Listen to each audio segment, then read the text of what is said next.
What's up, Ravens? And welcome to the first ONW Now of 2025. We have a lot of important world news to catch up on today, including the California wildfires and TikTok ban. Additionally, we'll cover some New Year's resolutions, UDA Nationals, a fun theater event, and get to hear from our OG Ravens. With all that being said, let's roll that intro.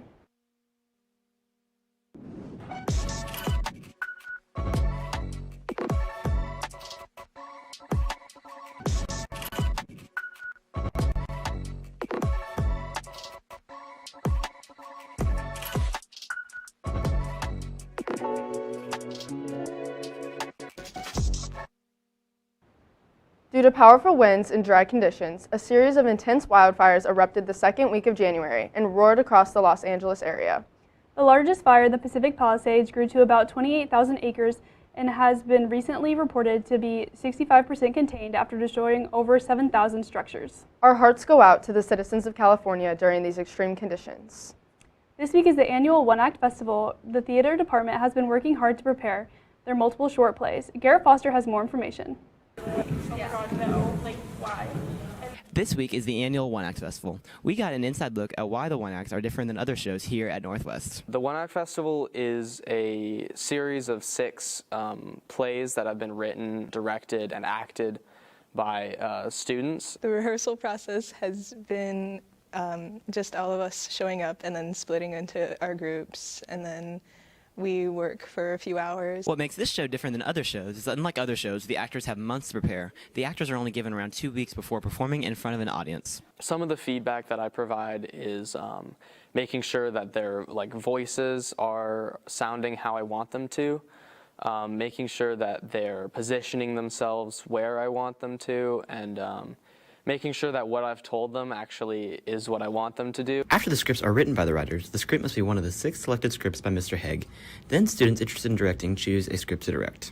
I made a couple changes to the script because I helped my friend write it, sort of, a little bit. I assisted with some of proofreading and some of the little tiny sentence pieces, but I didn't mess with it too much. Tickets for the show can be found on the ONW Theater website or the Instagram. For the Raven Network, this has been Garrett Foster. As I'm sure you've noticed, this past Saturday, TikTok stopped working for 170 million Americans due to the Supreme Court passing a ban on the app. On Monday, President Donald Trump signed an executive order to pause the TikTok ban for 75 days to the relief of many American TikTok users, us included. While this doesn't mean the app is back permanently, we're glad to regain the use of TikTok for the time being. Hattie, I don't know about you, but I was really lost without TikTok for those 16 hours. Yeah, Instagram Reels really wasn't cutting it for me. Yeah, definitely not. Also, if you haven't heard, UDA Nationals was just held this past weekend at the ESPN Wide World of Sports complex. UDA Nationals is the most prestigious college championship in the country and has gained a lot of newfound recognition and popularity in the past couple of years. Let's toss it over to Elise to see how UDA has been taking the dance world by storm.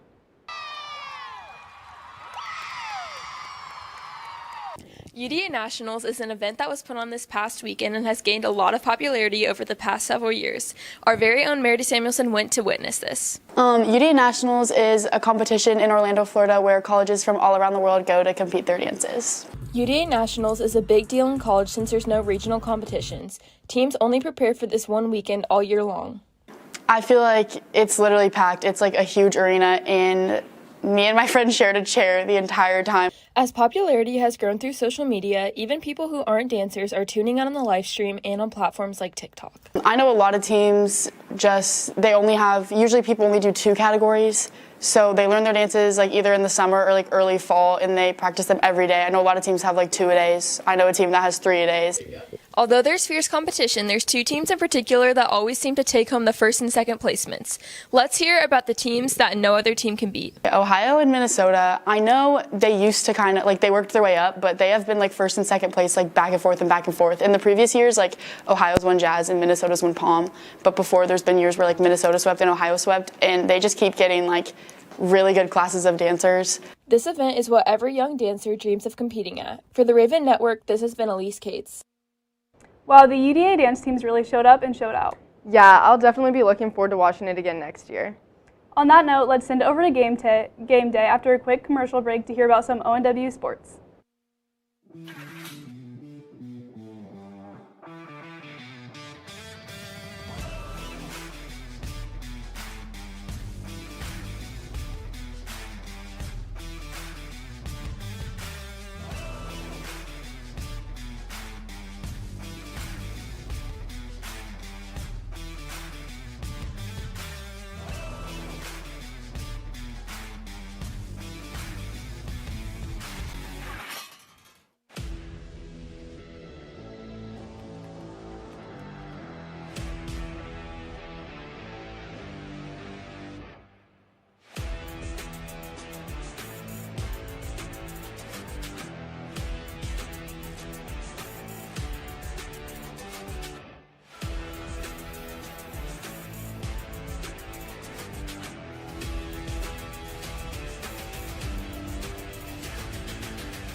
What's up, Ravens? Welcome to the best. I mean, at this point, we don't even have to say it. It's game day. I'm your host, Emma Stanfield, joined alongside Anna Dries. Today we have a very packed show, so let's get into it. This past Tuesday, the boys swim and dive team took second in their double duels against both Blue Valley North and Shawnee Mission East. Brian Branstrom took first in the 50 free, and Brayden Zimmerman dove his way into first.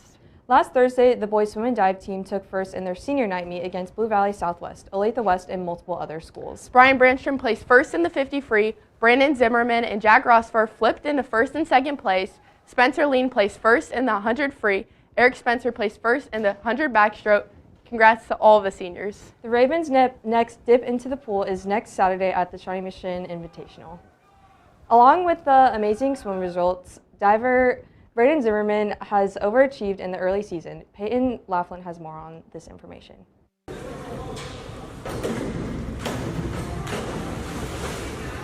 Brayden Zimmerman is on fire, already qualifying for state. But how did he get there? We practice every day after school, about 3 to 5, and sometimes Saturdays.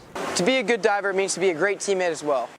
I would say that Brayden is a quiet leader and definitely more of a lead by example. He's become way more of a respectable teammate in that I think he's also learned to be more respectful towards a lot of the people, and he's taken the competition really seriously. Brayden trains just as hard in the off season as he does in the regular season. I do summer dive, go to pools, and then this summer I'm trying to coach dive. Brayden Zimmerman has trained all year to be physically in shape for state. He shows up to practice on time, works hard. Just going through my lists multiple times throughout the week, and always trying to do more dives, get my DD up. Brayden is ranked second in state, but he has his eye on something much bigger, the state title. This has been Peyton Laughlin with the Raven Network. This past Friday, the Ravens took on the Olathe West Owls and had two tough games, unfortunately resulting in a 36-55 girls loss and 52-70 boys loss. Both teams trailed behind the Owls for most of the game, and while they battled hard, both teams fell short. The boys play this Thursday, Friday, and Saturday in the Valley Center Tournament in Wichita, Kansas. The girls also play in a tournament in Newton next week. Good luck to both the teams as they continue through the season. Speaking of basketball, after 2 years of waiting for his chance, one of our Raven Hoopers is now showing opponents what he is made of. Let's send it over to Tegan Summers for more. Last week, we witnessed absolute domination on the court at Shawnee Mission East High School. Our very own Gavin Popick scored a career-high 37 points, coming within 4 of the school record. I came into this season trying to break the record at some point. Being so close, it just means a lot. He really didn't take a lot of shots. He shot a really good clip. I think he was 13 for 15. You know, sometimes people say they're in the zone, and he was just, his mid-range jumper was falling, and he was tough to guard that night. It's no coincidence that Popick is performing the way he has all year, as his hard work outside of school is finally showing on the court. Just work this summer and, going into the season, every day I was in the gym, every day I knew what my focus was, and so just seeing it pay off. Led by Gavin, the whole team has been playing great this season as they are off to a 6-1 start. As the season progresses, the Ravens will keep looking to Popick to help the team continue this amazing run. We're really pleased with the start, and just want to keep rolling and try to get into February where we're playing our best basketball. For the Raven Network, this has been the one and only Tegan Summers. As the basketball season is halfway through, it was a perfect moment to test boys and girls basketball on how well they know their teammates. Fernanda Lopez has more on this. What's up, Ravens? This is Get to Know Your ONW Varsity Basketball Teams with This or That. I'm Eric Greinert, and I'm a senior. Gavin Popick, I'm a junior. My name's Ava Ashley, and I'm a senior. My name's Taylor Foxworthy, and I'm a senior. Mine is authentic. 3, 2, 1. This dude just plays no defense. You don't score. I'm guessing for you. Oh. Restart. Wait, how do you? We got it right. Oh my gosh. Shoot or drive? It's gonna be like 3, 2, 1. Let's go. 2-0. 2-0. Score or pass? Okay, 3, 2, 1. Rebounds or blocks? Okay, 3, 2, 1. I'm a glass cleaner. It's fine, we're still Game-winning shot or game-winning block? dude don't pass the ball. God, we haven't lost yet. Look at them, blue unis or white? Oh, we know which one we're House, going white or black? Of course they're gonna choose the black. Sweet or salty? Wait. Don't cheat. They're cheating. I was figuring out who we're guessing for. As you're looking at her board. Look at the board. It doesn't matter. Okay, favorite clothing store? Ooh, Taylor. Just don't put Lululemon. I'm not. This might be a pull out of our minds right now. Did you write yours? I think we got it, Taylor. Yes! No way. We got that counts. That counts. BYB on Nike. BYB on Nike. That's Nike. No way we got that. Dream travel location? I don't even know where I. Oh, wait. You probably won't get it. We talked about this like 3 days ago. We actually did. Oh my god. I don't know if he's for real. You got it. Yes. There you go. What's yours? Can we get it? Heaven. Nah, we're tied. Like, who's the most annoying defender on the team? Are you guessing for me? Are you saying best defender? I'm saying best defender, who I wouldn't want to guard because they're the best defender. Nah, you're all gonna agree with this one. All right, here we go. This is game. I don't. We talked about this on a date. Jalen. Yeah. This dude does not cut his fingernails. Because I know, we both know who I would have put. Yeah, we would have put a different, yeah. This one. Yep. This past weekend, the girls wrestling team competed in the 4th in the West tournament in Wichita, Kansas. The Ravens finished 6 out of 24 teams with Megan Vasquez placing first and Emmy Keller along with Haley Arthur placing 4th. Great job, girls. Speaking of girls wrestling, let's hand it over to Jackson Deckett to see the girls' performance in the biggest meet of the year. Over winter break, the Lady Raven wrestling team traveled to Columbia, Missouri for the infamous Wonder Woman wrestling meet, ready to prove themselves on the largest stage. It was just insane. We had 64-man brackets. I've only wrestled in a 32-man bracket, which is already twice as much as state. This is the 8th year of Wonder Woman, with it amassing to 641 athletes from over 8 states, with only the best girls competing. From the very start of her bracket, Emmy was put up against some of the toughest competitors. I was like the only person that had a girl with like a winning record my first round, and it just gets harder as you go. So I was like, oh my goodness, this is gonna be a long meet. In her second match, she faced a strong Missouri competitor with a 22-5 record. It's probably the best match I've ever wrestled. Like, the score ended up being 24-17 in sudden victory. However, Emmy didn't get to this point without some setbacks, one of those being her season-ending injury from junior year. Tearing my MCL was one of the worst experiences ever, like having to miss out on that wrestling season and that end of the wrestling season. It was devastating, but I think that it pushed me so much harder. I don't think I'd be where I am today if that didn't happen. With her new mindset, Emmy headed into her semifinals match against the reigning Oklahoma State champion. I walked out on the match and I was like, you know what? One takedown at a time. We'll see what happens. And then I got the first takedown, and I got the second takedown and the third one. So they all just kind of fell into place. But, like, the work's not done. Like, I still have so much to improve on, and I know that. And I think that when people get comfortable, that's when they get caught. After this incredible performance, aspirations are high for Emmy as she looks to continue her dominance at state. For the Raven Network, this has been Jackson Decken. Last night, our boys wrestling team competed and won their duel 52-30, along with going 9-0 in their matches wrestled. Our winners were Cannon Kluckman, Roman Chen, John Pittinger, Rakeem Dow, and Raya Jones, all with pins. Logan Uthon with a tech falls 20-5, and Mason Avina ended with a forfeit. Congrats wrestling on continuing a great season. The bowling team had a great meet yesterday, and we are so proud. More information on bowling to come. Sports are only happening at Olathe Northwest. As the Chiefs are headed off to the AFC Championship, it leaves an impact on local businesses in our community. Anna Dries has more on this. As major sporting teams like the Chiefs gear up for the season, so do local businesses. Well, we start a week before. I get my scheduling done for that day, and then I call all of the reservations. So we have about 20 standing reservations for Chiefs games right now. I mean, we get busy probably 3 hours before the games even start. Game day is no time for these businesses to sit back. It allows us to be able to make a lot more items related to different people. We're always moving and grooving, and we are right beside our staff the whole entire time, making sure the music is up, The volume to the TVs are up. On our Instagram story, anytime there's a Chiefs game on Sunday, we always post about it. And like Saturday, we always have a lot of people come in to like buy the Chiefs stuff to get ready for the games. The impact of these games go beyond just the field, as it has an effect on local businesses in the community. We sell a lot of Chiefs sweatshirts, like a lot. And then we also have Chiefs hats, which people love, and bags, socks. We kind of have everything. The games also leave a positive economic impact. Brings in a lot of profit. We've drawn in a lot of new customers like with these local sports. For the Raven Network, this has been Anna Dries. Track athlete Carson Madsen prepares for his upcoming season as he trains during the off-season. Deegan Wessel got the chance to sit down with him.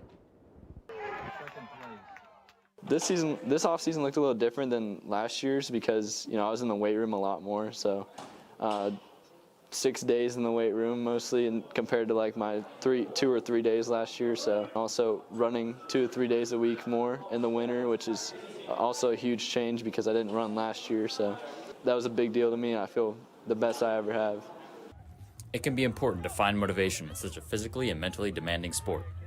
There's always the thought of going and running in college at a big D1 school or whatever, and I think that's a big part of it, but also just mental success is where it's like I want to run fast, I want to run this time or this time, and it's like if I can hit those, then mentally I'm happy, mentally I'm satisfied. And the mental aspect of track can easily be overlooked, so it's important to find a way to manage it.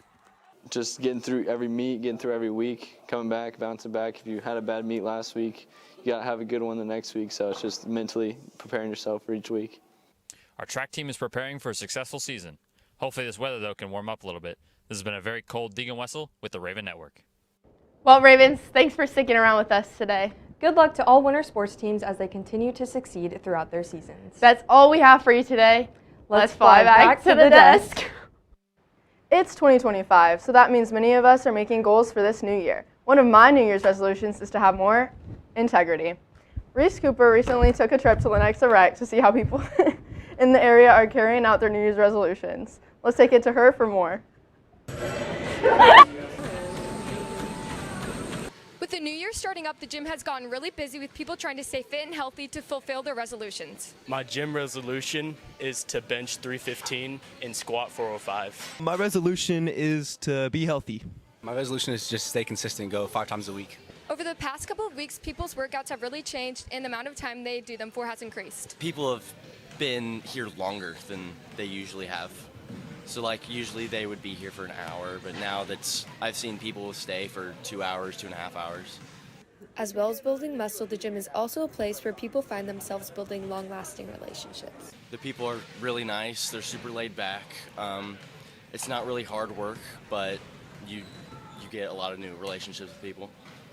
The gym provides a variety of equipment and machines for people to hit many different exercises. And I'm doing bench press, shoulder press, and then tricep push downs. I'm doing my chest, and I did the bench press and tricep things. I did bench, incline bench, and shoulders. I'm going to be doing some squats, but I'm also going to do some explosive stuff. So I'm going to do hang cleans and RDOs, and then I'm also going to just finish off with leg extensions. For the Raven Network, this has been Reese Cooper. Well, we're definitely wishing everyone luck with their New Year's resolutions. As ONW grows, its history becomes more vast and more people are added to the Raven family.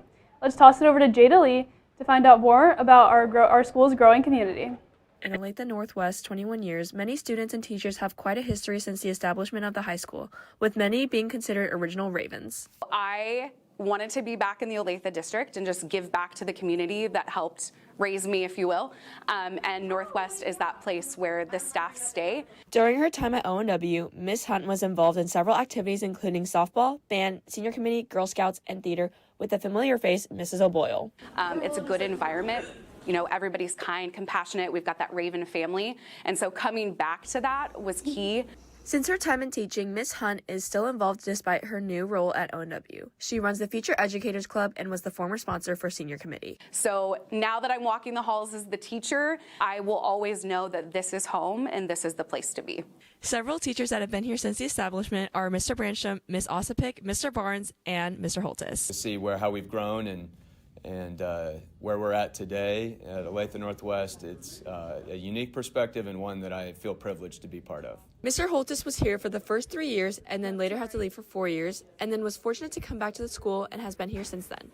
The one unique perspective I had when I left, had to leave, and then was fortunate to come back in the building again 4 years later was to see how ONW had grown in its traditions, its culture, and its awesome school spirit. The staff at ONW are what helps make the school environment so welcoming. For the Raven Network, this has been Jada Lee. We are so glad to have such a great environment here that keeps people coming back to ONW. We hope you all enjoyed this great episode of ONW Now. Until next time, Ravens, let's fly!